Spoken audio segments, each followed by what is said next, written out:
Breaking news చూస్తున్నాం. హనుమకొండ జిల్లాలో 2 రోజుల క్రితం జరిగిన యువకుడి మిస్సింగ్ కేసు విషాదాంతమైంది. మే 1వ తేదీ నుంచి ఇంటి నుంచి బయటికి వెళ్లిన అఖిల్ చెరువులో శవమై తేలాడు. హనుమకొండ జిల్లా పట్టణానికి చెందిన నేరెళ్ల అఖిల్ 2 రోజుల క్రితం అదృశ్యమయ్యాడు. ఇంటి నుంచి బయటికి వెళ్లిన అఖిల్ తిరిగి రాకపోవడం, ఫోన్ స్విచ్ ఆఫ్ రావడంతో తల్లిదండ్రులు పోలీసులను ఆశ్రయించారు. పోలీసులు అఖిల్ కోసం ఎంత గాలించినా ఫలితం లేకుండా పోయింది. ఇక ఈ రోజు పరకాల చలివాగులో పడి అనుమానాస్పద స్థితిలో అఖిల్ మృతదేహం లభ్యమైంది. ఇక అఖిల్ మృతితో తల్లిదండ్రులు కన్నీరు మున్నీరవుతున్నారు. కేసు నమోదు చేసుకున్న పోలీసులు దర్యాప్తు చేస్తున్నారు. దీనిపై మరింత సమాచారాన్ని మా ప్రతినిధి స్వామి అందిస్తారు. స్వామి, చెప్పండి, అసలుకి ఆ యువకుడు ఆత్మహత్య చేసుకున్నాడా లేకపోతే ఎవరైనా హత్య చేసి పడేశారా? దీనిపై వారి తల్లిదండ్రులు ఏమంటున్నారు? అప్డేట్స్ ఏంటి స్వామి?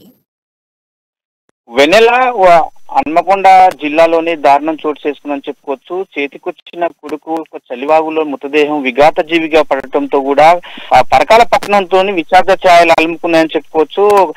నేరెళ్ల సుధాకర్ రజిత దంపతులకు ఏకైక కుమారుడైన నేరెళ్ల అఖిల్, అతను రీసెంట్లీ ఎస్ఎస్సి కూడా ఎగ్జామ్స్ రాసిన నేపథ్యం కనపడతా ఉంది. అతడు ఆ స్నేహితుని తల్లి ఓపెన్ 10th ఎగ్జామ్ రాయడానికి కూడా తీసుకెళ్లడానికి ఆ స్నేహితుడు తల్లితో తీసుకెళ్లడానికి ఆయన తోలిడానికి వెళ్లిన క్రమంలో కూడా పరకాల కాలేజ్ గ్రౌండ్ లో నుంచి వెళ్లిన ఆ కొడుకు కూడా తిరిగి రాకపోవడంతో కూడా ఈ పరకాల పట్టణంలోని సుధాకర్ దంపతులు రజిత కూడా వాళ్ళంతా కన్నీరు మున్నీరైన పరిస్థితి కనపడుతుంది. ఈ ఘటన సోమవారం నాడు చోటు చేసుకుంది. కానీ కనపడకుండా పోయిన అఖిల్ మాత్రము ఇవాళ విఘాత జీవిగా ఒక పరకాల పక్కన ఉన్న చలివాగు వాగులో పడి విఘాత జీవిగా మృతదేహం లభ్యం కావడంతో ఆ మొత్తము పరకాల పట్టణంలోని ఒక విషాద ఛాయలు అనుకున్నాయని చెప్పుకోవచ్చు.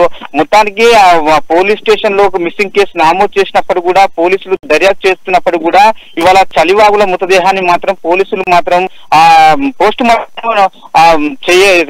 మార్టం చేయాలని చెప్పి కూడా పోలీసులు